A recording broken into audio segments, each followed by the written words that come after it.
All right, 97.7 Outlaw Radio FM listeners, you already know what time it is. And right here, right now, we are actually live at full effect. We got the one and only, we got Mark Calderon of the iconic Color Me Bad group right here on the line. How are you doing this evening?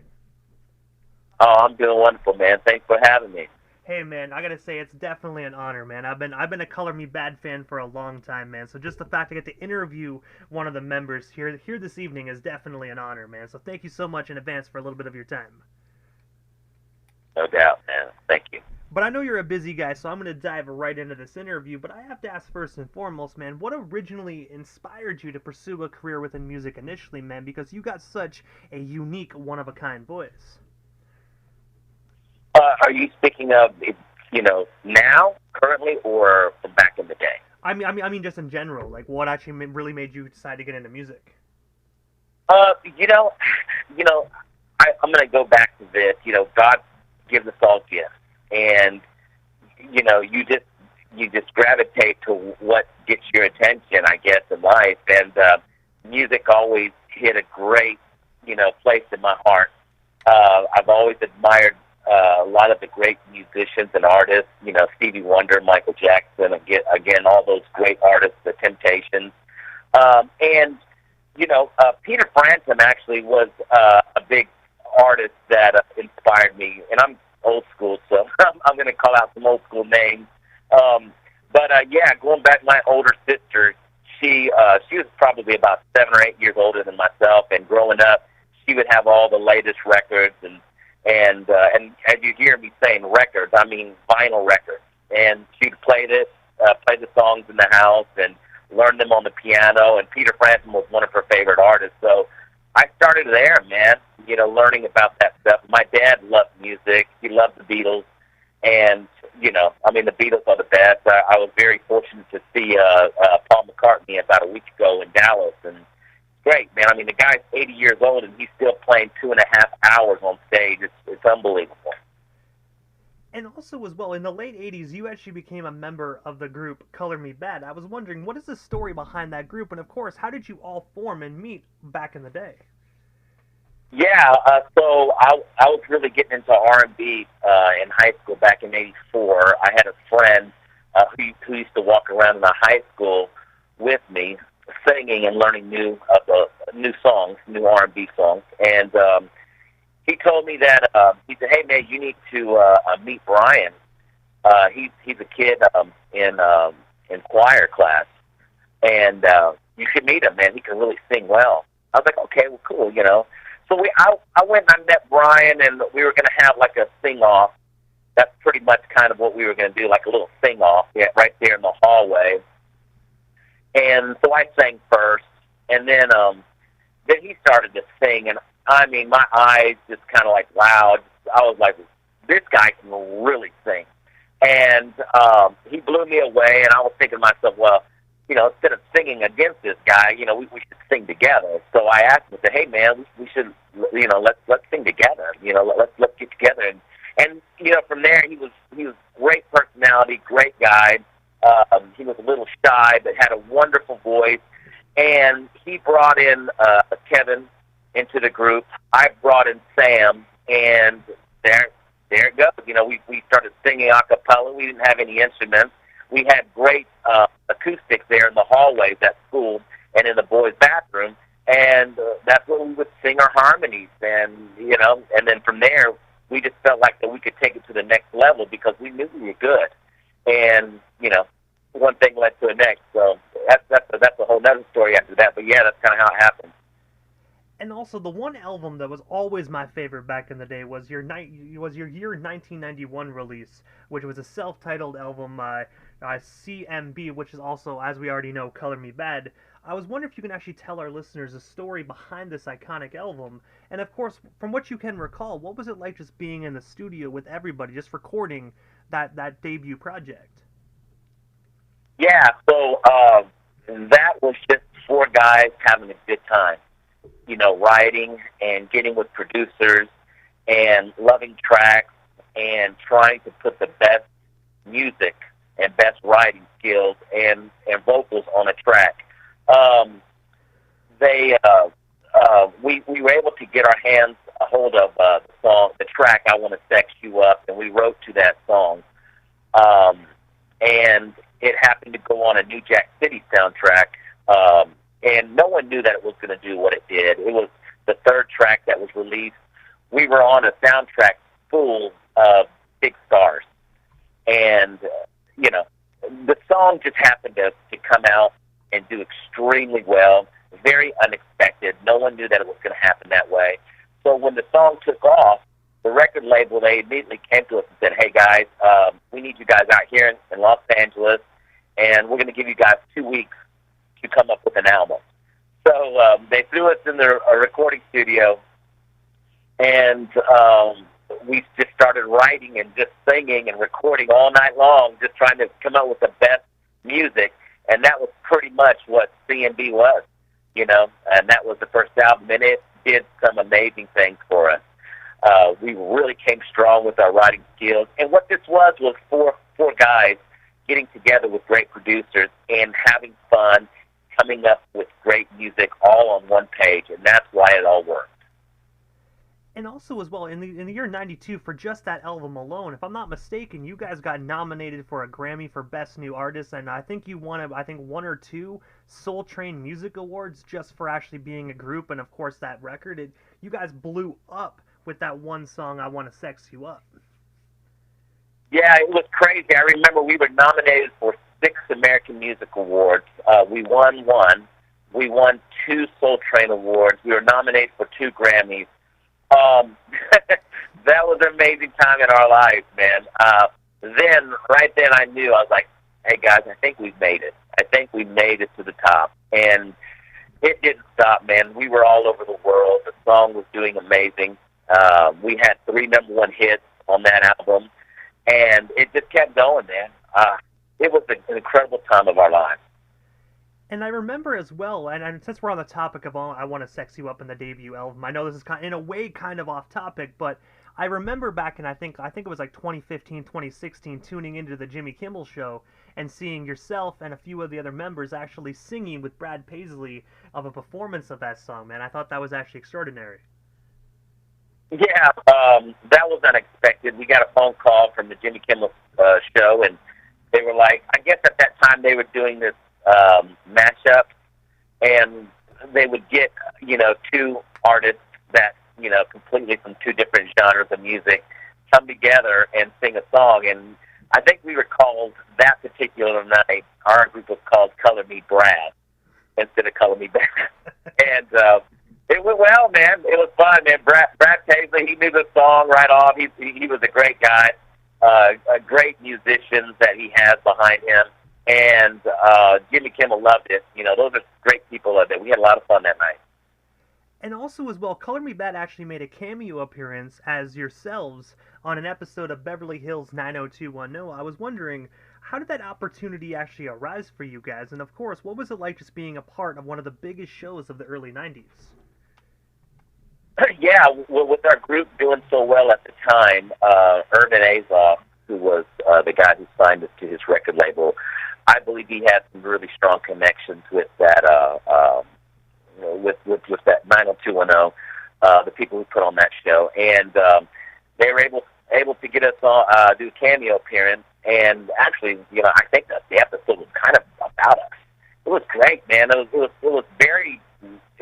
were very nervous on set because we've never acted before in our lives, so we didn't want to come off corny or anything like that. And then you're acting with such big stars, it's like Jenny Garth and Brian Austin Green and Jason Priestley and of course Luke Perry. But those people, they were so nice. They made us feel so good on set.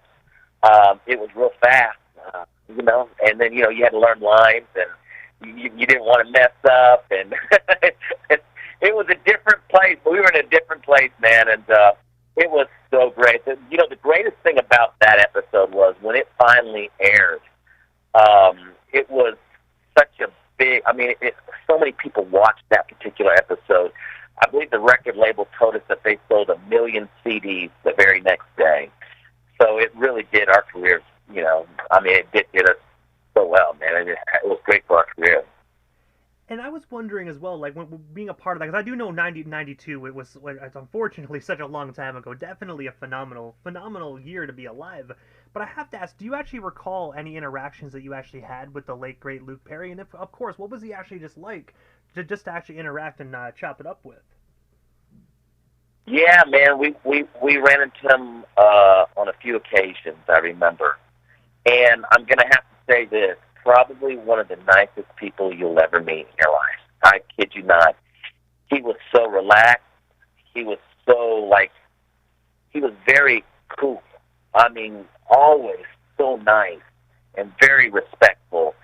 Um, just one of the nicest people you'll ever meet, and it's so sad when those kind of people leave so quickly. Very talented. He always loved us, and you just can't find better people than that. And it's sad that those people, leave us so soon.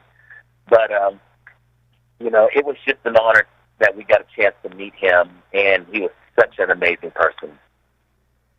And of course, as well, aside from Color Me Bad, you also ventured into becoming a solo artist. I was wondering if you could actually tell our listeners the story behind that, and of course, what originally made you decide to venture off onto your own? Well, I did. At that time, I was going through a lawsuit with one of the other members, and I just wanted to get some new music out. It was very tough at that time to make any kind of Color Me Bad music, so I decided to make a couple of songs on my own, and just recently now, now that I own the group's name, Color Me Bad, I own the trademark. I get to go out and tour under Color Me Bad, and I get to record songs. And by the way, Color Me Bad has a new single that just got released a couple of weeks ago called California Dreamin', and it's the new release, and I'm so proud of it, and I think it has a great sound. It's very, very much Color Me Bad. And so I'm excited. I hope everyone gets a chance to listen to the song. The video is supposed to be coming out here in the next week, so it's a good time for Color Me Bad and Color Me Bad fans. And I have to ask, man, it's like that song personally. I've been playing that like nonstop, man. Like, where was the inspiration behind that song? Were you just like in California one day cruising the strip and then it popped in your head, or was this song something you really wanted to put together for a while? Yeah, so I had a show in Santa Barbara, California. My DJ couldn't make the show, so I reached out to a DJ out in California, and he said, "Yeah, I would love to, support you on stage."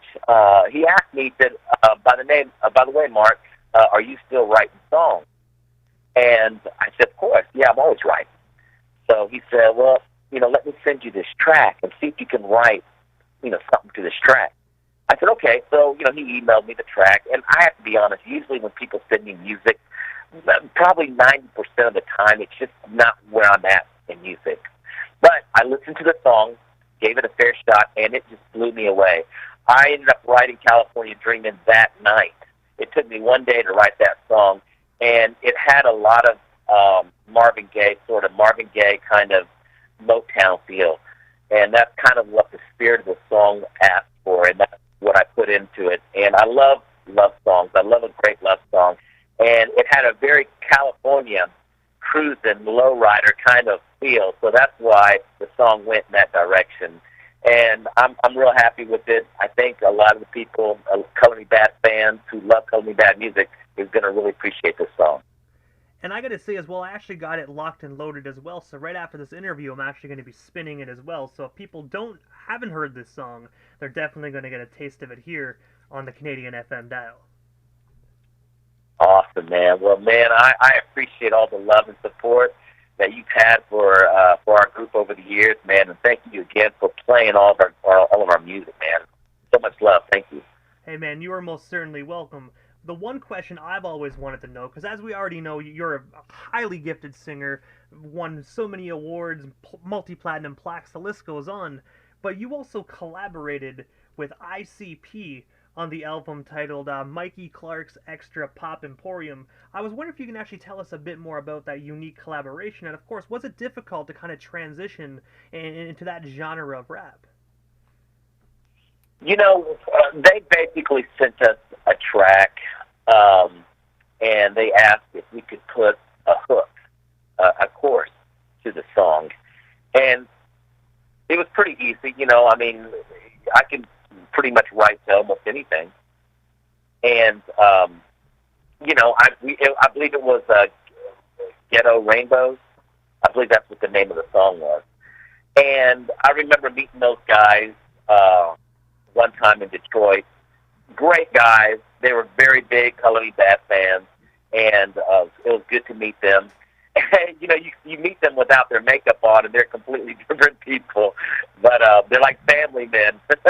You know, great guys, and we had a lot of fun working with those guys. So that's kind of how it happened. I mean, you know, we never actually got in the studio with them. They just kind of sent us a track. We recorded those vocals and then, you know, sent it back to them. And of course, I have to ask, man, what is next for yourself, Mark Calderon, and of course, Color Me Badd as a group, man? Like, is there anything we happen to miss during tonight's broadcast? Anything else you do still want to talk about or promote? Well, we still got you here on the radio station airwaves this evening. Yeah, so, you know, we're about ready to start this tour. Really start next week, and we're going to go. We probably got close to about 50 shows on the book, so we're going to be everywhere. We're going to go overseas, and I believe that there's a couple of shows. I can't say the dates because they haven't really been locked in, but I know that there's definitely a couple of shows in Canada that we're supposed to be doing. I know I've heard of Winnipeg and also Vancouver are a couple of dates that I know that we're supposed to be going to. So we're real excited about that. We always love coming out to Canada. So wonderful people, man, great fans, and yeah, I just love it up there. I got to say, if you do come to the East Coast, man, I'll definitely slide on through. I'll slide on through for a concert. Absolutely, man. I'm sure we're going to be able to make our way through all of Canada eventually. I just know that right now those were the two dates that are starting to be talked about.